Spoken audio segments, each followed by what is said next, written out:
How has that appeared on there? I would need to review that. I'd like you to review that right now. Can you tell me who wrote that phrase? I would need to check. So you didn't write that? I could have written that. I think you did write that. It's possible that I wrote that. I'd rather you didn't lie about this. Yeah, I mean, it's highly likely that I wrote that. What percentage likely? Yeah, probably 90% likely that I wrote that. Would you say 100% likely that you wrote that? I would. You wrote that, didn't you? Okay, yeah.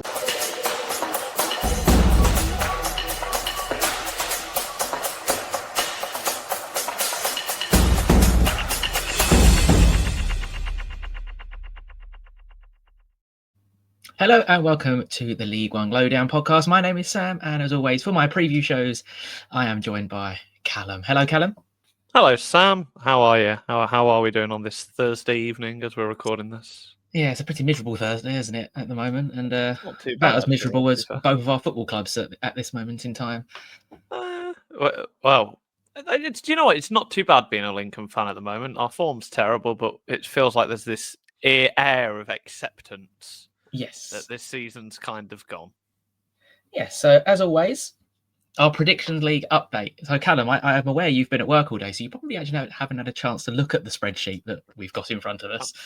I have just loaded it up. I'm not too happy with myself, if I'm honest. No, so you got 4 points last week, and I got 9. If you're unaware of how this works, and if you're new around here, you get 3 points for a correct score, 1 point for a correct outcome. The loser at the end of the season has to buy the opposing team's shirt. So I have to buy Lincoln. Callum would have to buy Orient. At the moment, after last week, I have 195 points and Callum has 203. So the gap has shrunk considerably this week by 5 points, which is a lot. Not ideal for you, but ideal for me after my start to the season, which was really strong and then terrible. And hopefully for the last 10 games, we can pick up again. Hopefully, but I'm not too hopeful. I feel like stats, it's kind of been the way, hasn't it, that stats have come back into it. Yeah. So I'm not too hopeful. I was always hoping my stats would come back. Thankfully they have. But we've got a jam-packed show this week. We've got 3 main preview games. We've got a quick look back at Tuesday, as well as a lot of news that's happened in League One, bearing in mind it's been 3 days since Jamie and Seb recorded on Sunday. So we might as well start on them topics. The first one being that Michael Duff was sacked at Huddersfield on Sunday afternoon. I think this one comes as a shock, especially to me. I'm not sure about, what do you think, Callum? I don't know. It's one of them that it feels like, I don't want to say it's been on the cards, but I kind of expected it. It feels a bit weird it happening now with 10 games to go. What's a manager going to do in 10 games? But Huddersfield have been on this trajectory for ages, and it got me thinking. I think I was having a conversation about Huddersfield with someone, and it kind of feels like there's this air of impatience about the whole club. Like we talked before about Joe Taylor being rushed into the squad despite not playing much. This kind of rush to get back into the Championship, which I imagine is there due to financial pressures and whatnot, but it just feels very rushed and very, we're now outside the playoffs, something's got to change, and that feels like it was the final straw for him. Yeah, I would agree. So if we're looking at Huddersfield's form, they haven't won in their last 6 home games and sit 12th in the home form table. In the away form table, they're a lot better. They sit 4th, 9 wins, 3 draws and 6 defeats. And as you mentioned, they're just outside the League One playoff places. They're literally outside by 2 points behind Bolton. Yeah. And now everyone's playing the same game. So it does feel a bit rash, I think it's fair to say. I mean, I don't want to speculate, but you'd imagine there might be like if you're outside the playoffs, then it's cheaper for us to get rid of you or something like that, I'd imagine. Yeah, it just seems a bit... They've had, I think it's 33 different injuries this season, which I believe is the most in League One, which is rather alarming. Obviously, Lasse Sorensen was going to be a key player this year, has been injured. One of their left wing backs has been injured. They obviously sold Hellick, who didn't play much at the start of the season, but he is one of the best centre halves if he was fit in League One. Then they spent a lot of money in January on 2 strikers, who one, as you've mentioned, has been injured, and the other came from Bolton after not really firing for around 18 months. Yeah. So it seemed like, I don't know. We need to try and impress our fans here. Let's go spend some money. They've bought 2 players, one who's match fit but not in great form, and one who's not match fit but has proven at this level. which probably didn't help Michael Duff's slow after January period. But it just seems they're probably hoping for a new manager bounce to kick on into the playoffs, a bit like Barnsley did last season when they sacked their manager ahead of a playoff campaign. And that didn't work, did it, for him? So, I don't know. There are a few decent managers. Des Buckingham springs to mind, perhaps. We've seen what he's like at Oxford. You'd imagine Huddersfield have a bit more budget, perhaps, than Oxford. So, I don't know. It's a bit of a weird one. But I suppose that moves us on to one of I think what we've all said is one of the best appointments of the season in Ryan Lowe. Yes, we'll talk about Ryan Lowe now, and then we'll get on to the other sacking, because sacking galore this week. So, as you mentioned, Ryan Lowe is hired as Wigan manager, 3.5-year contract as well, which by today's standards is a pretty impressive. Yeah. Were you surprised he dropped down to League One after being at Preston and Plymouth? I think I don't know whether surprise is the word. I guess he kind of sees it as an opportunity. Wigan is, dare I say, a bigger name than Preston and Plymouth in the fact that they were in the Premier League most recently, perhaps. And it's that idea of, okay, it's not the Championship and Championship wages and stuff like that, but it's this idea that he gets to rebuild a football club in his name. Wigan, dare I say, are a club that has ambitions of becoming stable at the Championship, has the facilities to do that, at least stadium-wise. If he can create, dare I say, his Wigan Athletic as his team, you're looking at potentially him becoming a club legend if all goes right. On the other hand, it could go terribly, or it could just be a very middling appointment. We'll have to wait and see. I don't know. With that one, but I think in terms of obviously the fact that he's got experience at Plymouth and Preston, I'm very very decent appointment, I think. Yeah, I totally agree. He did exceptionally well at Bury in difficult times, got a 42% win percentage, and I believe he actually won the League Two title with them before they went bankrupt when they got to League One. Yeah. He then obviously went to Plymouth, I believe he got them promoted as well, with a 42% win percentage, and then went to Preston, who, to be fair to Preston, I could be wrong, they probably have a lower 8th budget, I would say, like the bottom 8 budget, and he consistently performed in the mid-table with them.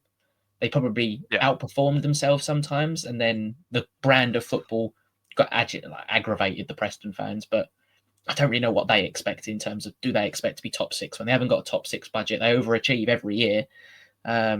So he did an exceptional job there. Yeah, he got promotion with Plymouth from League Two, promotion with Bury from League Two, League Two Manager of the Month 4 times, and League One Manager of the Month in October 2021. So plenty of experience at League One level.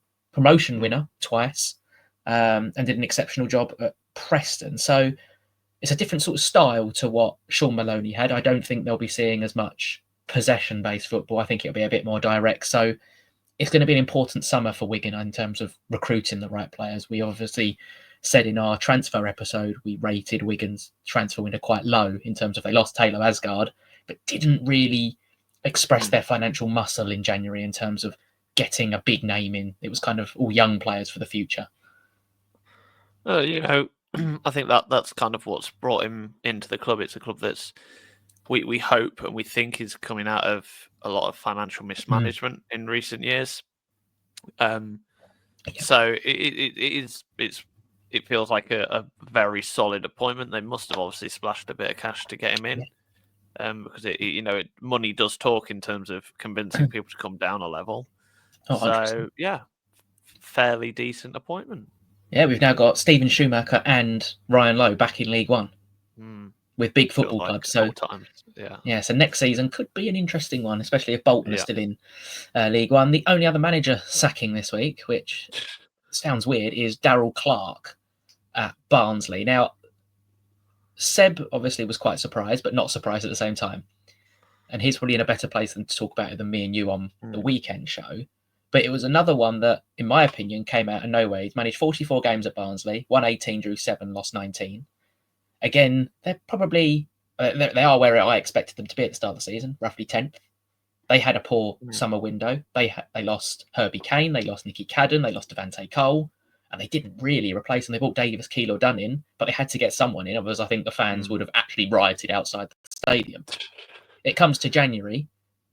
Ben Killip leaves. We had that live reaction from Seb when Ben Killip left, and they got a striker from Bastia who'd scored 3 goals in a year. It didn't really make sense. I kind of want to echo what I said about Huddersfield. It feels like one that's been on the cards for a while, if I'm honest. Like, it feels like something that's been on the cards for a while, but now, when you look at sackings, okay, it's easy to look at it from a fan's perspective, but I tend to put myself in the shoes of the people who make these decisions, so try and understand their mindset. If you're the Barnsley board, you're seeing no tangible signs of improvement unless something catastrophic changes. You're not going to get playoffs. So why not have a roll of the dice? That's what I can. That's their trail of thought. I'd imagine is, we've got to have a roll of the dice. Whether that's with Conor Hurahan, who I don't know what his credentials are as a manager, but exactly, it's fairly simple. Or whether they get a new name in, if they get a big name manager in, Des Buckingham for me feels like the obvious one. Again, like he feels like a manager that knows what to do with a club that's not the best in the league, but has potential to get promoted. If he gets promoted with them this year, great. If he doesn't, it gives them 10 games for him to figure out what players he needs. And that's kind of where I can see his point of view, but that's how I look at it anyway. Yeah, I think their home form has obviously been mightily disappointing. They sit 19th in the home table with just the solitary 5 wins at home. Their away form is a lot better. They're the 3rd best away side, so a lot better away from home, which I went to Oakwell when we played them, and the atmosphere was challenging, I think, for the players. But again, that's if you're not winning at home, it's going to happen. I personally think Darrell's been hard done by. I don't think he was backed very well by the board.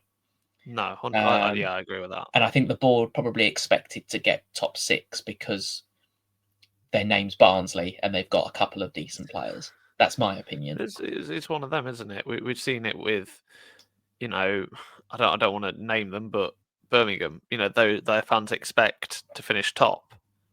And, luckily for the management in Chris Davies, they are.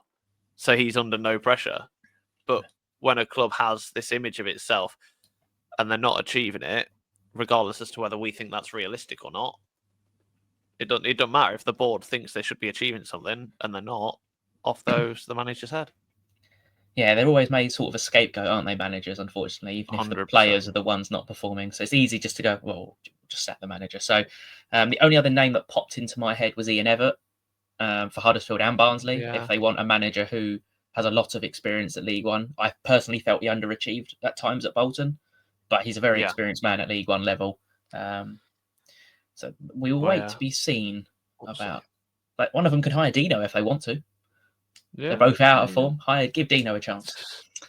So a quick recap now of Tuesday's games. We won't spend too long on Tuesday's games. Exeter piled more misery on Mansfield, who are now winless in 14, to pull clear of the League One drop zone. So Exeter now move up to 16th on 43 points, 10 points clear of Burton Albion. Mansfield still sits on 41 points after 3 successive draws, and you think, oh, they might get a victory. No, they lose to Exeter. Bristol Rovers got a very big 3 points at home to Bolton. We know Bristol Rovers are a decent side at home. That's their 9th home win. Only Rotherham in the from 10th and below actually have more wins at home than Bristol Rovers. So a really big 3 points for them. That pulls them again clear, 1 point behind Exeter's. They sit on 42, so 9 points clear. A disappointing result for Bolton. It's only their second defeat in their last 10. Especially considering that was their game in hand as well, to give them a little bit more of a buffer to Huddersfield, and it would have actually put them in 5th place above Stockport if they'd managed to win that. Charlton now in the hunt for the top 2 spots, in my opinion. 2 defeats in 19 for Charlton with another 1-0 away victory. Nathan Jones, I don't know if you've listened to Nathan Jones' post-match after that. I've seen it's done the rounds on socials. I've been very busy, so I've not had a chance to look at it, but I from what I've heard people say about it, he's a character. He is. It was a very Nathan Jones interview. He's basically telling no more blue water for anyone, no more Starbucks. You basically look after yourself in the. I don't know how getting a Costa coffee affects the players. It's just a bit of brown water in it, but anyway. Blackpool gave Neil Harris his third defeat in a row since he went back to Cambridge. It looks pretty much doom and gloom, I think, now for Shrewsbury and probably Cambridge. You could even say Crawley and Burton at this point. It looks 10 points. Cambridge 10 points behind now, and Posh have a game in hand. So if Posh were to win their game in hand, they were already 12 points off. Reading's impressive home form continues. Their 12th home win, sitting in 8th. No defeat in their last 9 league games. They defeated Wrexham, who lost their 6th away game of the season. It is their away form that is hampering their top 2 ambitions, as the table is starting to all close up. Wycombe still do have that game in hand over Wrexham as well. And then Birmingham continued their impressive League One season with a victory against Cambridge. Against Stevenage, yeah. Stevenage, sorry. Yes. Stevenage, yeah. Thank you. I mean, I had flashbacks. I had deja vu, really, when Darrell scored a penalty. And I thought that I'd just finish 1-0 again. Stevenage will they give it a good go, but it's Birmingham in it at the end of the day. That's the thing, in it. It's. I was talking to Michael Scabala earlier, actually, Lincoln City managers. Which when you get in the box, you know, if you've got players in the box, you're more likely to. Well, that's the only way you're going to get a penalty, isn't it? So, Birmingham, you have to be in the right area to get penalties, and you know, even if you're not in a position to score when the foul's committed, if you get a penalty, it's always like an 80% chance of scoring. So, it's a weird tangent about Birmingham and penalties. There you go. The XG stat for a penalty is 0.75. There's your world's most useless stat of the day. Now, I have a bit of trivia for somebody in the comment section. If you know this, I will be impressed. You get brownie points with the channel. So the question for this week's show, which I'm going to try and make this a regular thing, which League One club since 2002 has won the most League One games? Let's see if... So that is the question. I'm going to call it the question of the day. That is going to be the new section. So, Callum, do you know the answer? While Callum's guessing, I do not. leave in the comments. I do not. They're a current League One side. They are current. I'm trying to think of teams that have spent the most time in League One, because I'll give them the best shot. I'm kind of veering towards Peterborough, perhaps. Just because I know they're a very yo-yo-y up and down club, and when they're in League One, they tend to do quite well. So I'll hazard a guess at Peterborough. I'm not very confident on that one. That is correct. It is Peterborough. Oh, is it? It is Peterborough. Yeah, Peterborough have won the most League One games since 2002. It came up on my TikTok. I was like, well, that's going to be a question for the pod. If you did get it, congratulations. I'll give you a round of applause. I was going to try and find like an explosive GIF, but I can't find it. You win nothing. You win nothing. You win brownie points with the channel. So, moving on to the preview part of this week's show. As I said, we've got 3 games in depth. I found some obscure stats for this week's ones because I thought no one else is going to have thought of these. So I've gone with them. The first game is Shrewsbury Town versus Burton Albion. It is must win for both sides if they have any hope of survival in League One this season. Shrewsbury 11 points from safety. Burton are 6 points from safety. I've played a game more. Burton have actually conceded 14 goals in the 90th minute or beyond this season, which is rather alarming. Shrewsbury have conceded 16 goals between half-time and the 60th minute. So they're slow to get going in the second half. And Burton won this reverse fixture 2-0. When I look at this game, I think I said something about a similar game a couple of weeks ago. It very much reminds me of like Shrewsbury. I don't want to say they should valiantly accept defeat to give the opposition the best chance of saving themselves. But if these top 4 sides were working together to try and get one of them safety this year, it feels like Shrewsbury should just fall on their sword. Perhaps I don't know. I don't know. It's kind of got that feeling about it. I would say Shrewsbury need to be. I think it's well gone last chance for them. They're 11 points off safety. Just the whole feeling around the club when Gareth Ainsworth came in, there was so much hype, there was so much talk around them staying up, and it's exactly 4 months as we're recording this since he took over. And it just feels like that fire that he had burning, as much as he says in a press conference, at least externally, it just feels like it's gone. Burton, Peterborough have a game in hand on Burton, who are below them. If Peterborough win that game, Burton are all of a sudden 8 points from safety. Mm-hmm. And that feels pretty unassailable with 10 games to go. It doesn't mean I don't think Burton will give it a good shot, and I do think they'll win this 2-0. I think I'll go for a repeat of the first fixture. I think Burton are the better side going into this. I don't want to say encourage Shrewsbury to fall on the sword and give Burton a best chance, but should have a bit of working together so that this bottom four wasn't decided in November, please. Yeah, it's interesting, isn't it? Because Shrewsbury's home form is quite decent with 5 home wins, and Burton's away form is actually better than their home form. Burton with 3 defeats in 10, Shrewsbury with no win in 7. Like we said, it's a massive, massive game. It's a must-not-lose game for both sides. Gary Bowyer, since he's gone in, I think we've said a couple of times, has been done exceptionally well to get Burton even within a sniff of staying up. I think Shrewsbury at home, the problem is they've only scored 10 home goals all season. It's just not good enough. But I'm kind of with you. I think Burton will win, but I think they'll win 2-1 for this one. Similar lines. Yeah, similar lines. The second game of this week's preview is Bolton Wanderers versus Stockport. Now, I'm not going to say this is a Manchester derby because we have been very heavily criticised for where we think Stockport is and geography. But in my opinion, both are in the Manchester area. So this may be a greater Manchester derby. We'll call it the Greater Manchester Derby. And yes, then we cannot get cancelled for that. We cannot get cancelled for that. We can. Surely. Insert the Nick McCarthy gif. It can. Here. It's on the M60 in it. That's pretty much. There we go. The M60 derby. Then we'll call it that.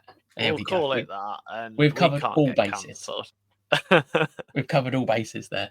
So it's actually 5th versus 6th. So this is probably, if you're looking at the top end of the table, the second biggest game of the weekend. It's still not the biggest.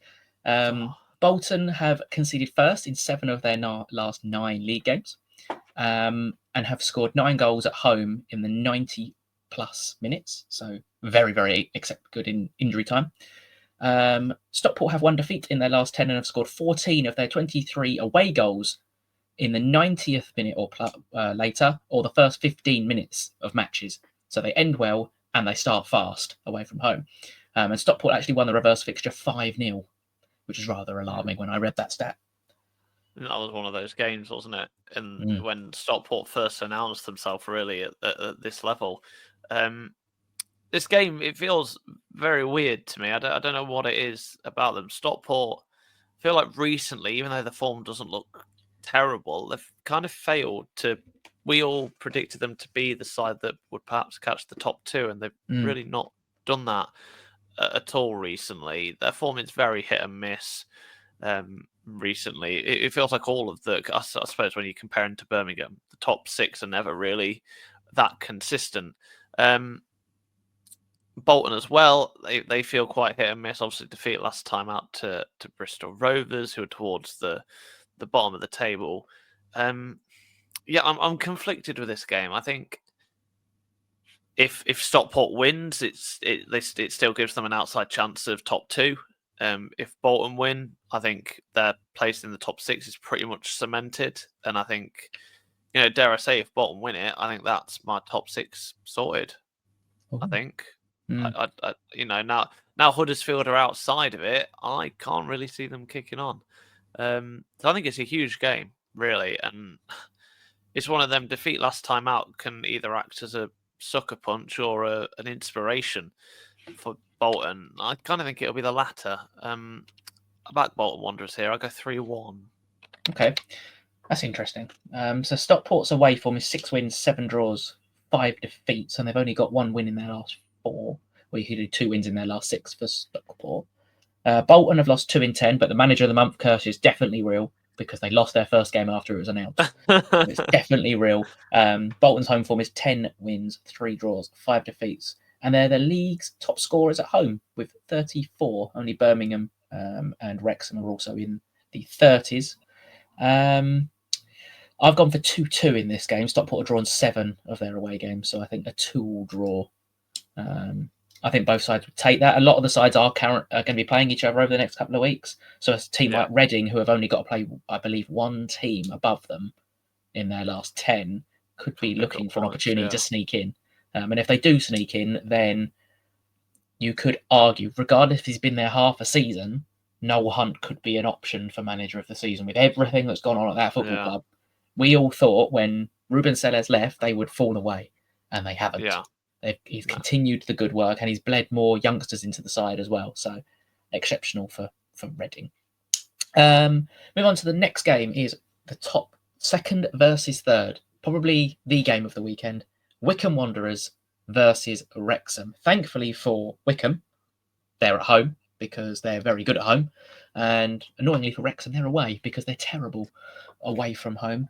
If we look onto my form tables, Wrexham's away form has them 9th with 7 wins, 4 draws and 6 defeats. And if we go to the home table, Wycombe are the 6th best home side with 10 wins, 5 draws and 2 defeats. That is done on a points per game table. That gives them 2.06 points per game. Wycombe and Wrexham have both lost one of their last 5. Wycombe obviously have that game in hand over Wrexham, and they're both 5 points clear of Charlton. Wycombe have scored 12 of their 24 home goals in the last 15 minutes of games. A lot of teams seem to score lots of late goals in this league. And Wrexham have not conceded an away goal between the 20th and 45th minute and the 60th and 75th minute. I thought that was quite interesting. And Wrexham won the last meeting at the racecourse 3-2. I find matches like this very interesting because I have to put them in the context of Welcome to Wrexham. So how can I imagine this game being built up? And, you can kind of imagine Birmingham City as the villains who have spent all of this money. They're impossible to catch. And, this is the one match between the two League One sides who could actually get promotion on merit or whatever. I don't know how they'll flash it up in the documentary. But it could be the day that Wrexham finally get into the top 2. I can't remember the last time they were in it. It feels like it's been ages, if I'm honest. The issue is, like you say, their away form isn't ideal. I mean, granted, it's better than a lot of teams' away form, but it's not. I don't know if it's automatic promotion worthy. I can kind of see this playing out as a very tight match, if I'm honest. But I don't like predicting 1-0s because I think this game has also got goals in. 61 goals Wycombe have scored. I believe they're the top goal scorers in the league, aren't they? So predicting them to only win 1-0 feels very dangerous. I'll go 2-1, but I think it'll be tight. Okay. Yeah, so Wycombe are actually score more goals away. They've scored 37 away and only the 24 at home. If you want another alarming statistic about Wrexham away from home, in the top 13, only Stevenage have scored less away goals than Wrexham. Everyone else has scored more. They've only scored 17 away goals of Wrexham. So, I'm on board with your prediction in terms of Wycombe winning, even though they have been a bit consistent underdogs. Well, actually, I'm going to change my mind. I'm going 1-0. I think Wycombe have been extremely consistent underdogs, which I think he's trying to balance putting all his new players in and getting his philosophy across. They did buy, and we said this, didn't we, in the January episode, they recruited very heavily and got a new manager in. And it just seemed a bit counterproductive, I think. They lost a little bit of their momentum that they had. It is only 4 wins in their last 10. Granted, they've only lost 1 in that. Plenty of draws. But when you've got teams like Charlton who are winning at a rate of knots and closing in on you, it might not be enough. I think it's going to be very interesting how those two react, because it's if it's a draw, it's a chance for Charlton to really close the gap this weekend. 100%. So moving on to, I think this one's another derby, is Cambridge United versus Peterborough. Yeah. No love lost between these two. No. Cambridge are actually 10 points behind Posh, as we mentioned, 2 wins in their last 10, which were Neil Harris's first 2 games in charge. Posh are still in 20th, but have a game in hand and have picked up form recently. No defeat in 5, 2 wins, 3 draws since a magical comeback, I think it's fair to say, at Wrexham to get them to Wembley again. That seems to have given them the kick up the backside they needed. Just the 3 away wins, though, for Posh. which may play to their detriment against the Cambridge side, who are going to be physical under Neil Harris, well organised, but it might just be individual quality. And Kwame Poku's not far from coming back from injury as well. So in my mind, this feels like a game that Peterborough always win. I don't know what it is. It feels like a game that Peterborough have had the lion's share of in recent times. And looking at the stats, it is that way. Cambridge United have only won once since 1998, and that was in 2023. So it doesn't look great if you're a Cambridge United fan going into this game. And in recent times, there's been, I don't want to say a track record of a hammering, but 5-0 and then 6-1 earlier this season. The lucky thing is for Cambridge United, when they play at home, they do tend to get beaten a little, or when they lose at home, but not by as much as when they lose when they're playing away. So I imagine they're still going to lose, but I predict it'll only be 2-0 instead of 6-1. If somebody predicted 6-1 and the score actually came out at 6-1, I would give you 5 points. Let's put it that way. It'd be one of them that's just a rogue prediction, and that would deserve more points. I've gone for 3-1 to Peterborough. I think they're getting back to being old Peterborough a little bit. And I think if they stay, or when they stay up, I think it's when to say now. I think Mansfield are in more trouble than them now, to be honest. I think they'll be back to being a good side again next year, depending what obviously happens in the summer. Well, we'll see, because we thought they would be this year, but this is a good point. Apparently not. So moving on to Blackpool versus Leyton Orient. Orient have now obviously had 5 defeats in a row. Blackpool obviously got the most draws in the league with 11 home draws this season and 4 wins. They were, a couple of weeks ago, I said they'll be the team to watch coming up very closely to the playoffs. They are only 9 points off the playoffs with 10 games to go, and everyone's got to play each other. It's very unlikely, but I think they're going to get close. Niall Ennis has come in, hit the ground running, scoring goals. You've got Rob Apter, you've got Casey scoring goals, or Carey, sorry, not Casey. I get the winger and the centre half mixed up because they both begin with C. So it's a must win. If both sides want the playoffs, it's must win. After Bolton losing in midweek, it's worked out okay for Orient, who should have got something last week, should have got something against Rotherham as well. So their season's not falling apart just yet. It will if they lose this weekend. But they've had a rest now after playing 4 Tuesdays in a row. Only Birmingham have done that.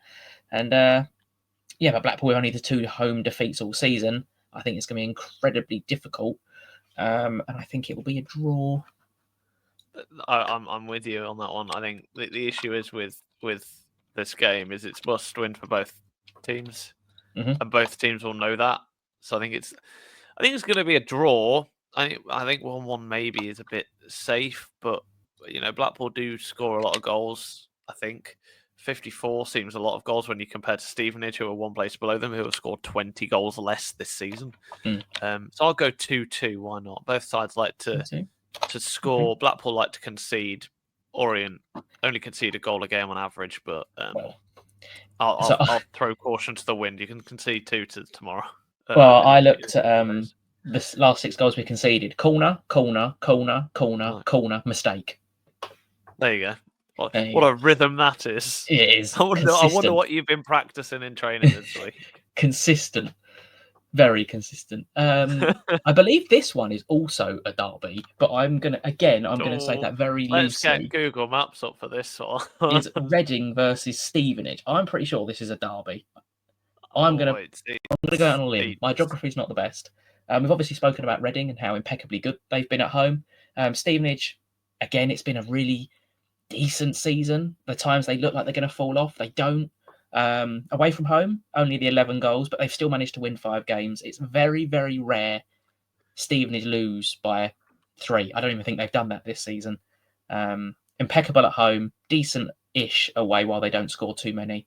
I think this is going to be a really difficult game for a young Reading side against an experienced Stevenage side. So I'm going to go with a draw in this one too. Lots of draws. I mean, it's the commuter towns derby, isn't it, in so many words? But I don't think it's technically a derby. They are a solid hour and 9 minutes apart currently, apparently. So That's definitely not a there you go. derby. This is not a derby, is it? Well, by Lincoln City standards, it is. But anyway, yeah, it feels like a tight game. But I think Reading's home form, I don't know. I feel like it's quite decent, isn't it? So Yes. I kind of back them here. You know, I think a 1-1 draw is a bit pessimistic, really. I'm going to go 2-0 to Reading. Okay. Do you know what? I'm on the Reading hype train. I've been off it for a while, but I'm on it. They've got the third best home form based on points per game, 2.17 points per game at home. 3 wins, 3 draws in their last 6 home games. If you compare that to Stevenage's away form, this is about to bite me in the backside. They've won 3. They've also won 3 of their last 6, but they've lost the other 3 instead of drawing. So moving on to a game that's definitely not a derby. Rotherham versus Exeter. Do Exeter have derbies is the question. Plymouth. They'll have one of them next year. Oh, there you go. Rotherham, they're comfortable in mid-table. I don't really have too much to say on Rotherham. They kind of just exist this season now. They were close to the drop. They pick up a couple of wins. They won them 2 games in a row. Then they lost again. So it's 3 wins in 10 for Rotherham. So Steve Evans' job is by no means safe, because I think Rotherham, as every League One fan expected them to be at least in the top 8 this season. Exeter have now only lost 1 of their last 6 and seem to have got back on that train of when they seem to start the season really well every year. They then collapse mid-season. We all think Gary Caldwell's going to get sacked, and then they end the season really well, do Exeter. And I think Exeter will win 2-1 in this one. That'd make it very nasty at Rotherham. I just can't see Exeter travelling all that way to Rotherham, and I don't know. I personally can't see it, which is why I'd kind of back a draw again. I feel like we've gone for a lot of draws today. We have. I'll go 1-1 here. I think it's just going to be a nasty game of football. Anti-football. But Exeter play, to be fair to them, try to play good football. They always have. Moving on to 2 sides who are in desperate need of some positivity. Mansfield, no win in 14. Barnsley, no manager. 3 wins in their last 10. Lost their last 2. 8 points off the playoffs. It's unlikely. Club legend, obviously, Conor Hourihane, as you mentioned, is in charge. Martin Devaney has also come back into the fold as near enough an assistant coach after what he did last season in terms of getting them knocked out of the playoffs. I don't know how. Barnsley's away form's good. Mansfield are in danger of getting pulled into this drop, especially if Burton go on to win this weekend. Because it's very difficult to get out of a rut when you haven't won in 14. It's incredibly difficult. And their issue is you thought they were getting out of it, weren't you? Yeah, we 3 did. draws in a row, and then Exeter's just stuck that dagger back in, hasn't it? Really? Yes. I'll back Barnsley here, but I don't think it'll be a tactician stream. I think they've got probably. If you've sacked a manager, the one team you want to face is one that hasn't won in 14. So I'll go 2-0 to Barnsley. 2-0. Okay. Barnsley. 2-0 to Barnsley. Barnsley. So we'll be happy with us this week because we've actually predicted a Barnsley win. And taken the mick out of his accent in the same. Yeah. There you go. So moving on to Charlton versus Wigan. 2 humongous clubs, as we've mentioned at this level. We've spoken about Wigan. We've spoken about Charlton after their midweek shenanigans. I think Charlton win this. They're impeccable at home. 11 wins, 5 draws, 2 defeats. I think this will be 2-0 to Charlton, to be honest. Yeah, it's very hard to argue against Charlton at the minute, regardless of Wigan at all. I mean, they're not doing too bad away from home. Very mid-table in what they're doing away from home. Dare I say, very mid-table in what they've been all season. We've talked about them at times, maybe getting sucked in, but their form, last 5 kind of sums it up. Draw, win, loss, draw, win. It's very mid-table, isn't it? Mm-hmm. So I'll back a Charlton win 3-1. 3-1. I'll go 3-1. Okay. Moving on to a side we've already spoken about, Huddersfield Town. They face Crawley, who 1 win in 10, 4 defeats in their last 5, drawing the other. It's all looking a bit bleak again for Crawley after that little bit of positivity where you think they're going to get there. they've just completely capitulated again. Yeah. I think. I mean, to be they've honest, conceded the most goals this season, haven't they? 66. Yeah. That's terrible. Yeah, they've also got the worst away defence in the league, conceding 39. Huddersfield, we've mentioned, are poor at home. Only the 18 home goals for Huddersfield this season, which everyone has scored more home goals other than Mansfield and Wigan, who have 17. Northampton great, also have 18, but and Shrewsbury have 18. That's a very alarming statistic. Yeah, Terrible. It's worrying. Both of them are very worrying sides at the minute. Again, though, if you're sacking a manager, Crawley is kind of, dare I say, one of the teams that you'd want to come up against. Yeah, I would agree. Again, it's whether the players now feel free to play. Yeah. And I'll back a 2-0 here, I think. 2-0? Okay, same as me. Yeah. I've also gone for 2-0. Final two games now. Northampton versus Birmingham. Northampton are one of the only sides to go to St Andrews this season and pick up a point. They levelled it late on, so one of three Birmingham's home draws. One against Northampton. Northampton only have 3 defeats in their last 10. Very well organised under Kevin Nolan, extremely physical. But Birmingham are 14 points clear at the top of the league and are on for record points if they continue at the rate of knots they're going. I think Birmingham will win this, and I think they'll win. I think I'm going to go with another 2-0, I think, in this one. It's very hard to look past Birmingham in this one. I don't know what it is, though. I feel like I'm drawn to... Maybe it's a bit out of spite and jealousy after last weekend. But I kind of like to predict one rogue result every week. You do, yeah. So do you know what? I'll give you a draw, Northampton. We'll go 1-1. Because the only thing I could see Northampton scoring from will be a set piece. But then you look at Birmingham's defence. They've got Clara, who is an absolute unit. They've got Bielik on the bench. They've got Ben Davis as well. They're not. There's a very well balanced team they've built at Birmingham. So I think they'll deal with the set piece threat from Northampton, which is why I've gone. I like to go rogue. You do like to go rogue. You like to annoy certain fan bases as well. I don't know. You could be on about. And the final game is Lincoln City versus Bristol Rovers. Lincoln City, I think it's fair to say, Callum, 3 wins in 10. I don't think your season's really going anywhere. No. And Bristol Rovers won their last 2. They're pretty dire away. 3 wins, 2 draws, 13 defeats away from home, and only the 11 away goals. Their home form is excellent. Their away form's dire. It's just very mid-table from Lincoln City, and dare I say, Bristol Rovers as well. They're just, like, both teams just feel like they're existing in this middle of the pack now, that kind of has formed from probably Wigan to Stevenage. This middle pack that just is floating. You might as well start booking your hotels for those sides next year, because they're not gonna change. They're going to be in League One next year. But I feel like there's kind of a sense of optimism about Lincoln. The stats are in the right spot for Lincoln. That you look at XG and those sorts of rhetorics, Lincoln should be much higher than where they are. Yeah. The thing that lets Lincoln down is that I feel like the types of chances they're creating. They're getting the strikers in the main spot. They're 5th in terms of touches in opposition boxes. But then when you look at big chances created, Lincoln are down in 10th.